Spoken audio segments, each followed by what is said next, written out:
이동의 촉 시간입니다. 오늘의 촉 가이드는 박가영 아나운서 4주 만에 나왔습니다. 네, 잊지 않고 다시 불러주셔서 예. 감사합니다. 안녕하세요, 박가영입니다. 예, 지난주는 뭐 휴가였으니까 네. 못 나왔고 2주 동안은 또 생활치료센터에 가시느라 맞습니다. 그래요. 건강 조심하시기 바랍니다. 근데 저도 자가격리를 한 14일 해봤는데 네. 너무 답답하더라고요.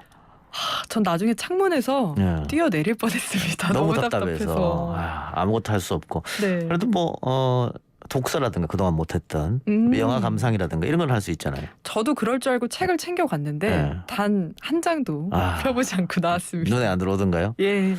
저는 2주 자가격리 때 하루에 한 두세 편씩 영화를 본 것 같습니다. 그래 나중에는 내가 어떤 영화를 봤는지 잘 기억도 안 날 정도로. 네. 어쨌든 우리 청취자 여러분들도 건강 조심하시기 바라고. 네. 오늘 주제부터 들어가 볼까요? 네, 알겠습니다. 예, 국민의힘이 부동산 의혹과 관련해서 오늘 아침 일찍부터 긴급 최고위 열었고 이제 늦은 오후쯤에 결과를 발표를 했습니다.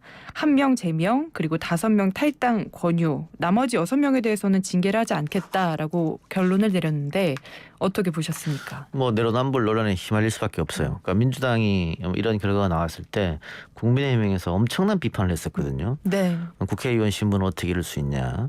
그리고 이준석 대표가 되면서 만일 자당에서 이런 문제가 터지면 민주당에 준하는 혹은 그 이상으로 대처하겠다. 그렇게 몇 번씩이나 공언을 했단 말이에요. 며칠 전에도요. 예. 예. 그런데 민주당은 어쨌든 연루된 전원 뭐 탈당 공고라든가 있었잖아요. 네. 근데 지금 국민의힘은 절반만이에요. 절반만 탈당 권유 내렸고 나머지 6명에 대해서는 소명 들어보니까는 뭐 별건 아니더라. 징계하지 않겠다.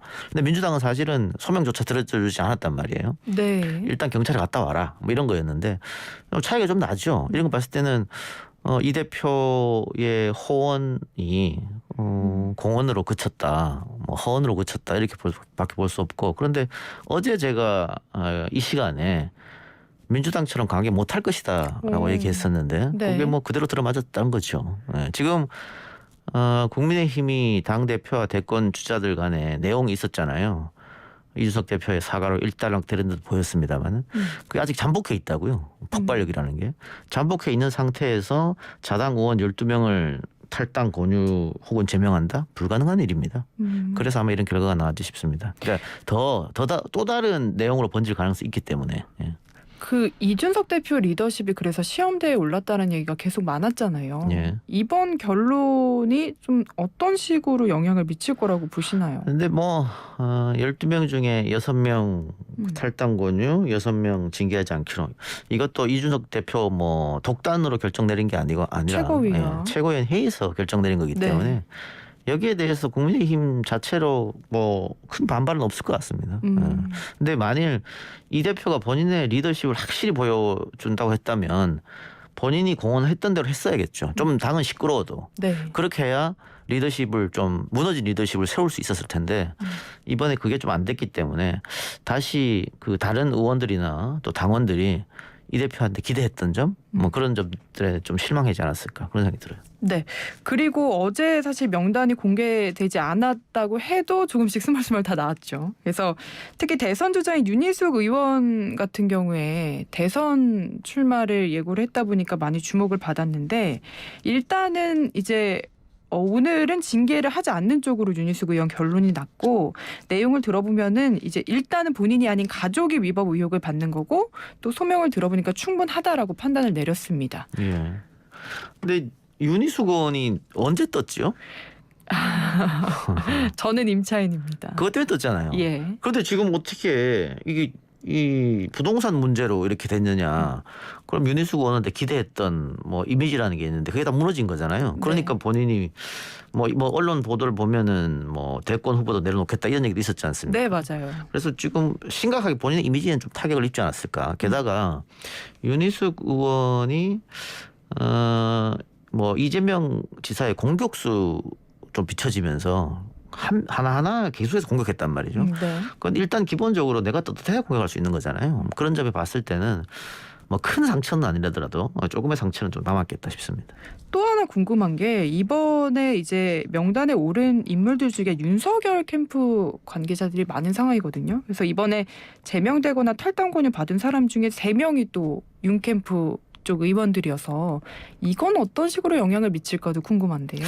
아까 모두에 말씀드렸다시피 이 대표가 시끄럽지 않게끔 그리고 국민 여론에 크게 반발이 없게끔 네. 나름의 정부적 판단을 해서 내린 거거든요. 예. 그래서 뭐 3명이 윤캠프에 있다 그래도 이것도 큰 시끄러움 없이 넘어갈 것 같아요. 게다가 오늘 국민의힘이 이렇게 국민들이 기대했던 바를 조금 다른 결론을 내렸잖아요. 그래서 여론이 좀 안 좋을 가능성이 있었는데 조국 전 장관 딸의 부산대 입학 취소가 오늘 결정났단 말이에요. 예. 1시, 2시쯤이었죠. 뭐 이슈는 이슈로 덮는 거죠. 뭐. 국민의힘으로서는 충분히 그걸 덮을 수 있다고 생각하기 때문에 덮였다고 보십니까? 덮였다고 봅니다. 아. 예. 그리고 지금 그 우리 언론에서 기사 다루는 것도 네. 조민 씨 문제를 훨씬 많이 다루고 있어요. 거기다가 연합뉴스, 예. SBS 생중계했잖아요. 아, 네. 저도 봤습니다. 이게 생중계할 거리인지 잘 모르겠어요. 이게 정말 생중계를 해야 되나? YTN은 생중계했습니까? YTN도 했어요?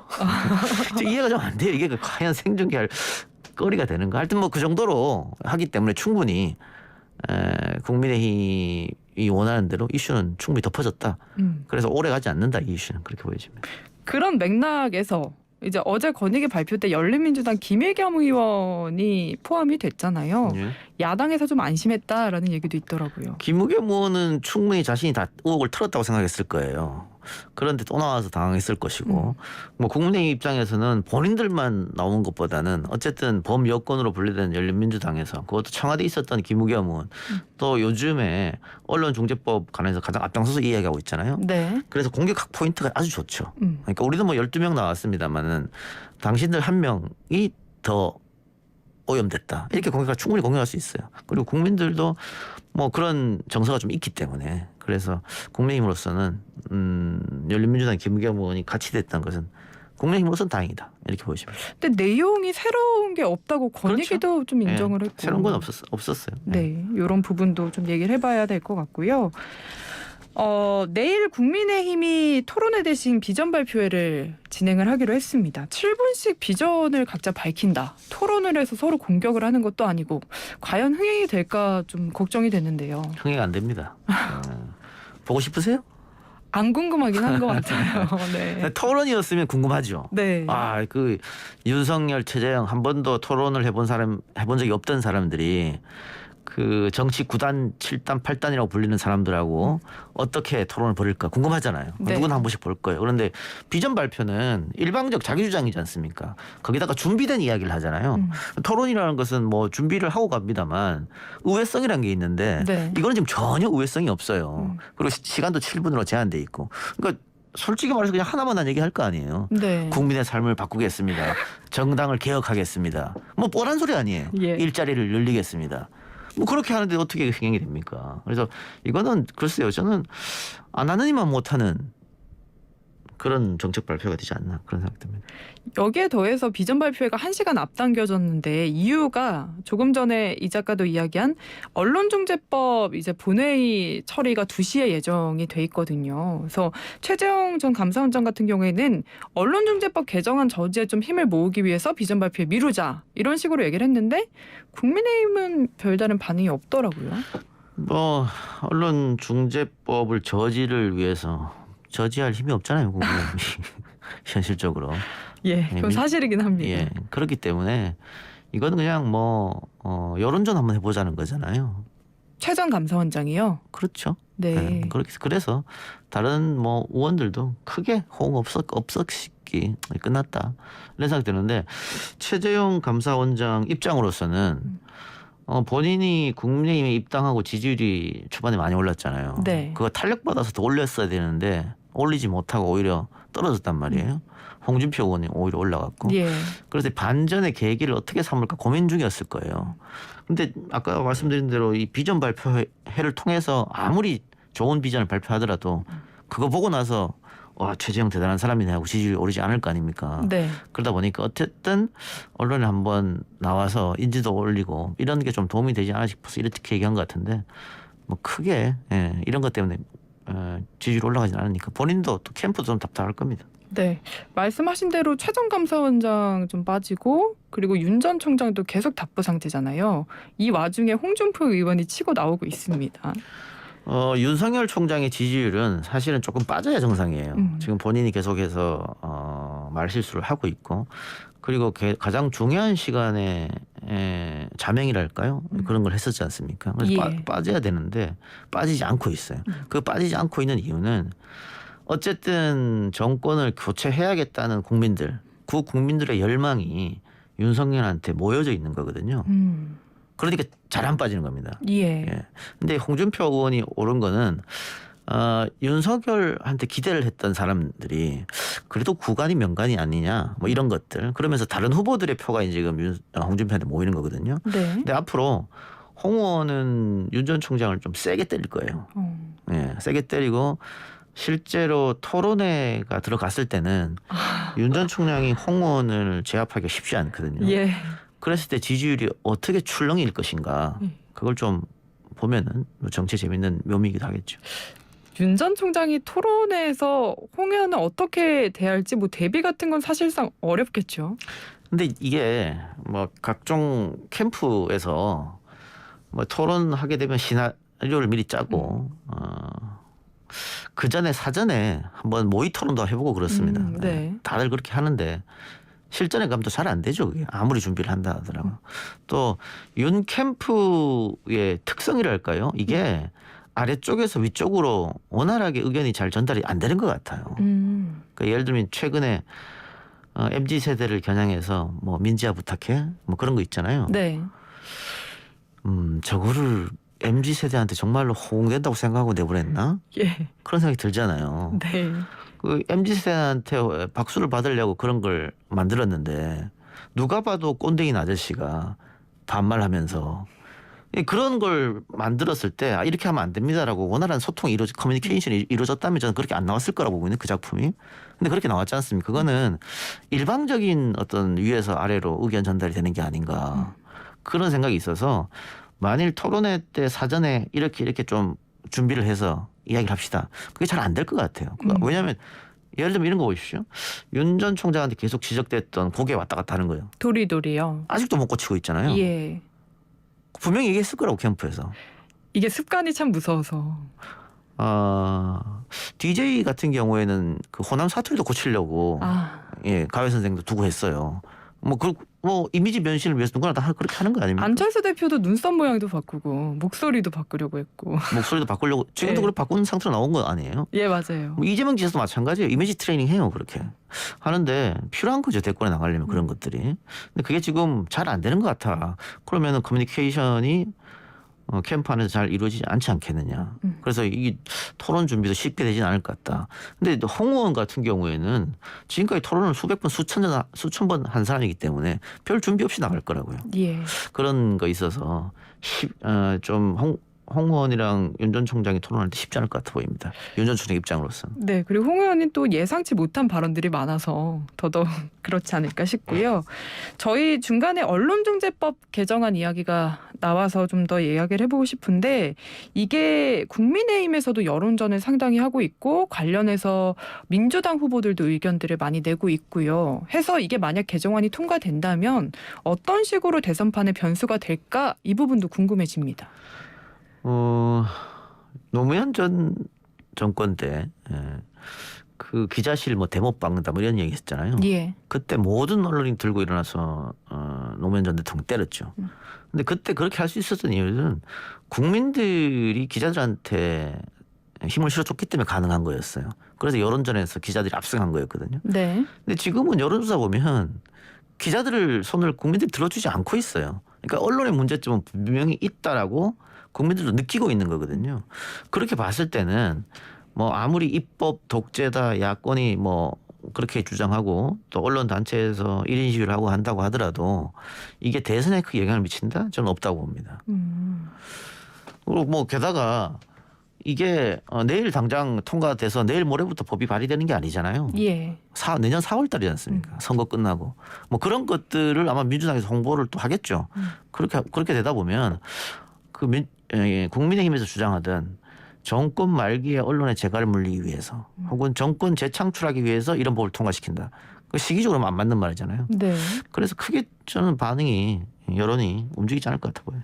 네, 알겠습니다. 반면에 예. 국민의힘에서 너무 심하게 과거처럼 뭐 여러 명이 단식 투쟁을 한다든가 삭발 투쟁을 한다든가 코로나 시국에 장애 투쟁을 한다든가 그러면은 역풍 불어서 국민의힘 지지율이 빠질 확률이 있어요. 네, 알겠습니다. 관련이 조금은 있을 것 같습니다. 오늘 이재명 지사가 조선일보와 인터뷰를 했는데 이 기사가 논란이 됐습니다. 제목은 강성 친문 묻자 시끄럽고 지저분 점점 변수 안 돼. 이런 제목을 달았고요. 이 지사 측에서는 수정 요구를 했는데 이게 받아들여졌나요? 받아들여졌어요. 예. 제목이 바뀌었어요. 그러니까 방금 박가영 아나운서가 읽은 그 제목 누가 봐도 클릭 유도하기 위한 제목이잖아요. 네. 그러니까 인터뷰 전문을 보면 사실은 교과서적인 대답이었어요. 그럼에도 불구하고 자극적인 단어를 뽑아가지고 제목에 달았고 이건 문제 있는 거지 않냐고 항의하니까는 그 웬만하면 조선일보에서 안 들어주거든요. 그 항의를. 예. 받아들였다는 것은 자기들도 이거 좀 문제 있었구나라고 생각하는 거잖아요. 근데 이것 때문에 또 이낙연 캠프와 이재명 캠프가 또 한 번 붙었거든요. 네. 그럼 이재명 캠프에서 억울할 수 있죠. 언론과 인터뷰했는데 제목을 이렇게 자극적으로 달았고 대부분의 국민들이 기사 전체보다는 제목만 읽는 경우가 있으니까 이런 건 억울하다라고 할 수 있는 거죠. 그런데 편집권이라든가 제목 다는 것은 언론사 소관 문제니까 이거는 언론인의 양심에 맡겨야 되는데 이 자체 개혁은 안 됩니다. 언론인들 예. 이렇게 되잖아요. 그래서 이렇게 나가면 이재명 지사가 조선일보에 대한 호감이 없어요. 좋은 감정이 없는데 어쨌든 인터뷰를 했잖아요. 근데 이렇게 하면 앞으로는 과거 노무현 혹은 DJ 때처럼 DJ도 조선일보라고 싸웠고 노무현도 조선일보가 싸웠잖아요. 네. 이재명도 조선일보 싸울 수도 있어요. 뭐 전면 인터뷰 거부라든가 방송에 나가지 않겠다든가 그런 일이 있을 수 있기 때문에 너무 이게 노골적으로 이렇게 클릭을 유도하는 제목 장사 이건 좀 자제해야 된다 그런 생각 듭니다. 네. 마지막 주제로 넘어가 보겠습니다. 청와대가 게임 셧다운제 폐지를 이번 주까지 결정을 하겠다라고 밝혔는데 이게 셧다운제 다들 아실 겁니다. 밤 12시부터 6시까지 만 16세 미만 청소년이 게임을 못하도록 하는 법안인데 10년이 됐거든요. 근데 왜 지금 이 시점에서 폐지가 이슈가 되고 있나 이 부분이 궁금한데요. 여론이 너무 안 좋아요. 그리고 여성가족부의 대표적인 헛발질 중에 하나다. 뭐 그런 얘기 많이 나오잖아요. 오늘 아마 제작진이 이 청와대 게임 셧다운제 폐지를 주제로 넣은 것은 박가영 용이다. 아, 그런가요? 게임 좋아하시죠? 저도 살짝 예상을 했는데. 예, 게임에 한 달에 굉장히 많은 돈을 투자하신다고 들었는데. 아, 네. 예. 어떻게 생각하세요? 게임 셧다운제에 대해서. 이게 애초에 취지 자체가 게임 중독과 청소년의 수면 시간을 좀 늘리겠다는 거였거든요. 그런데 이게 효과가 별로 없다라는 식으로 좀 결론이 났다고 합니다. 일단 이 부분을 좀 얘기를 드려야 될 것 같고 예. 대표적으로 말드릴 수 있는 게 저 너무 갑자기 주장을 하고 있는데 하세요. 예. 네. 그 e스포츠 선수 중에 국제대회에 나가서 만 16세 미만이라 게임하다 도중에 내려온 적이 있거든요. 이런 부분은 정말 폐해가 아닌가. 또 작년에 어린이날 행사를 마이크로소프트의 마인크래프트라는 이제 샌드박스형 게임을 통해서 했는데 오히려 정작 이 셧다운제 때문에 이제 국내에서만 예. 이 마인크래프트가 성인용으로 됐다고 그렇죠. 합니다. 원래 아이들이 굉장히 좋아하는 거고 뭐 전혀 자극적이지도 않는 어떻게 보면 게임의 입문용이라고 볼 수도 있는데 그것을 성인용으로 만들 수밖에 없게 이 셧다운제 때문에 그렇잖아요. 예. 그렇게 돼서 논란이 됐는데 일단 전 세계에 이렇게 셧다운제를 하는 나라가 있냐? 없죠. 없어요. 중국 정도밖에 말고는 없어요. 근데 과연 선진국이라고는 또 문화 강대국이라는 대한민국에서 이런 제도를 왜 만들었느냐. 이게 기본적으로 청소년들의 인권을 무시하는 거고 청소년들을 폄훼하는 일입니다. 이 게임 청소년들은 게임에 빠져가지고 밤 12시 넘어서 계속 게임할 거야 애들은. 하라는 공부는 안 하고. 이런 어른들의 꼰대 마인드가 이런 법을 만드는 거예요. 예. 그리고 그것은 가정에서 선택할 일이죠. 가정에서 문제가 생긴다면 교육적으로 부모가 이야기할 문제지. 그거를 국가에서 일률적으로 12시 넘으면 하지 마. 이건 이게 말이 돼. 이거 소위 말하는 공산국가에서 하는 이런 일을 대한민국에서 벌였으니까 당연히 반발이 있을 수밖에 없죠. 아니 간통죄 폐지도 마찬가지예요. 네. 국가가 개인의 사생활에 너무 개입하면 안 된다는 것이거든요. 이것도 마찬가지. 개인 사생활이잖아요. 왜 국가가 개입해가지고 이거를 몇 시부터 몇 시까지는 하면 안 된다 이런 얘기를 합니까? 그러니까 애초부터 이야기 안 되는 것을 여성가족부에서 무리하게 밀어붙였던 것이고 너무 시끄럽고 논란이 되니까 지금 와서 청와대가 폐지하겠다 하고 이건 여론이 나쁘지 않아요. 이것은. 예. 근데 역으로 생각하면 어떻게 10년이나 또 유지가 됐을까 이런 생각도 들기도 하는데요. 그러니까 그런 것들 때문에 이준석 대표 또 하태경 의원, 유승민 후보 이런 사람들이 강하게 여가부 폐지를 주장할 수 있었던 겁니다. 그렇게 여론이 계속 안 좋았던 걸 흘러가면서 그래서 뭐 어떤 법을 만들 때 좀 심각하게 좀 생각해봐야 됩니다. 근데 지금 사실은 그 게임을 하면은 학생들이 공부를 안 한다. 이런 이분법적 사고로 이게 만들어진 거잖아요. 네. 그런데 게임 할 때 하면서 공부 잘하는 친구들 많거든요. 맞아요. 그리고 지금 대한민국의 프로 게이머들이 전 세계를 지배하고 있고 그 친구들이 벌어다 주는 그런 자본도 엄청난 거잖아요. 네. 게임 산업도 마찬가지고 애니메이션 사업도 마찬가지고 그런 걸 다 일률적으로 무시하는 겁니다. 이거 뭐 옛날처럼 무조건 공장에서 물건 만들고 수출하고 그것만이 뭐 국가를 위하는 길입니까? 그런 거 아니잖아요. 예. 이거는 어처구니 없는 건데 박가연 아나운서 말처럼 늦었어요. 더 빨리 폐지시켜야 됐다. 그런 생각이 듭니다. 예. 네. 워낙 말씀하신 대로 이제 게임 산업이나 애니메이션이나 이런 게 국내 또 산업 발전에 영향을 미치기도 하고 해서 대선 주자들도 이 e스포츠 관련해서 좀 공약들에 신경을 많이 쓰는 것 같던데 어떻게 보십니까? 뭐 MZ 세대 자꾸 하고 뭐 3040 혹은 2030들의 마음을 잡아야 대권에서 이긴다 이런 얘기가 많다 보니까 게임에 대한 또 e스포츠와 관련된 공약이 많은 것 같아요. 또 e스포츠가 과거랑 인식이 너무 많이 바뀌었잖아요. 네. 그리고 아까 말씀드린 대로 이게 또 어떻게 보면 또 대한민국의 돈벌이가 되는 그런 산업 구조의 이제 하나로 정착됐기 때문에 지금 얼마 안 있으면 한중일 e스포츠 게임 대회가 열리는데 코로나 때문에 이제 온라인으로 열려요. 근데 만일 코로나 시국이 아니었으면 한중일 선수들은 물론이고 스태프들, 관광객들까지 우리나라에 와서 거대한 e스포츠 대전이 열린단 말이에요. 그러면 관광 수입도 되는 거 아니겠어요? 뭐 그런 것들을 앞으로 한국이 메카가 될 수 있기 때문에 그래서 후보들이 앞장서서 이런 공약들을 내세우지 않고 있느냐 그런 생각이 듭니다. 그래서 이건 뭐 나쁠 게 없다고 보고요. 앞으로도 이런 것 그러니까 스포츠라든가 e스포츠라든가 또 애니메이션이라든가 네. 문화적으로 우리가 어떻게 선진국으로 나아갈 수 있는 이런 것들을 적극적으로 장려해야 된다. 웬만하면 국가는 나서면 안 된다는 거예요. 그러니까 김대중 정부에서 대표적으로 내세웠던 문화정책이 지원을 하되 간섭을 하지 않는다였거든요. 예. 국가는 지원만 해주면 돼요. 하나하나 간섭해서는 발전이란 게 있을 수 없습니다. 자, 오늘 박가영 아나운서 때문에 이 게임 셧다운제까지 이야기 네. 해봤습니다. 다음 주에 뵙겠습니다. 수고하셨습니다. 네, 감사합니다.